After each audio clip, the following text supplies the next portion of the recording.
Na sessão plenária desta quarta-feira, os ministros do Supremo Tribunal Federal decidiram pela retirada de expressões consideradas preconceituosas de artigo do Código Penal Militar. Em outro processo, os ministros também se pronunciaram sobre de quem é a competência para julgar crimes na internet envolvendo menores. Pena de 6 meses a 1 ano para quem praticar ou permitir o militar que com ele pratique ato libidinoso, homossexual ou não, em lugar sujeito à administração militar. Foi contra essa redação prevista no Código Penal Militar que a Procuradoria-Geral da República recorreu ao Supremo. O relator do caso, o ministro Roberto Barroso, disse que o dispositivo tem abrangência ampla e viola o princípio da proporcionalidade.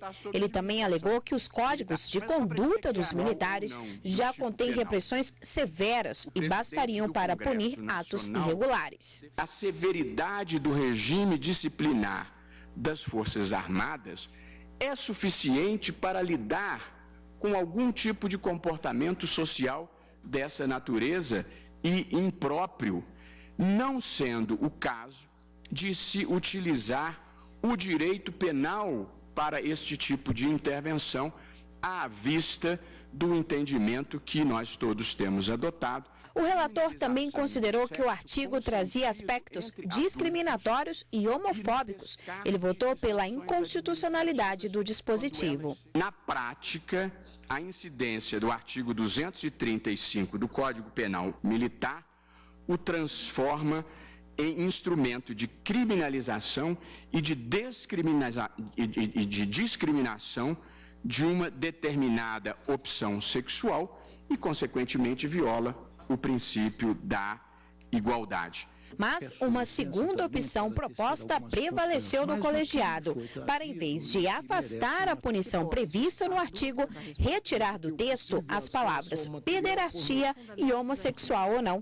Os ministros consideraram que essas expressões são preconceituosas. O Supremo Tribunal, em mais de uma ocasião, já garantiu exatamente que os tempos, graças a Deus, são de liberdades, e quanto mais amplas forem as liberdades em suas manifestações de pensamento, de vida, de escolha de vida, em todos os campos, profissional, sexual, religioso, de crença, ideológica, haverão de prevalecer o que é exatamente o contrário do que se contém nesta referência. É preciso, como eu registrei também, dar uma interpretação um pouco mais contida à expressão em lugar sujeito à administração militar, conjugando essa expressão com aquilo que se contém no artigo 9º 2A e 9º 3B do Código Penal Militar, entendendo sempre que os envolvidos devem estar numa situação de atividade tipicamente militar. Outro tema julgado nesta quarta foi sobre a quem caberia julgar suposto crime de publicação na internet de conteúdos pornográficos envolvendo menores. O caso tem a ver com o fotoblog de um homem que apresenta conteúdos inapropriados com adolescentes. Para a Defensoria Pública da União, apesar de estar na internet, não há indícios de que as imagens foram acessadas fora do país e, por isso, a competência seria da Justiça Estadual. Ficou consignado expressamente que o crime de disseminação de material que contenha pornografia infantil somente compete à Justiça Federal quando verificado acesso além das fronteiras nacionais. O ministro Marco Aurélio, relator do recurso, também entendeu que cabe à Justiça Estadual julgar o caso.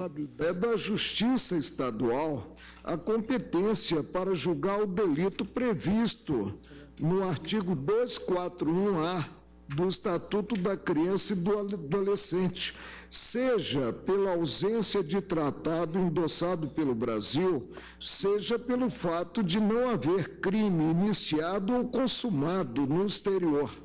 A maioria dos ministros seguiu o voto divergente do ministro Luiz Edson Fachin.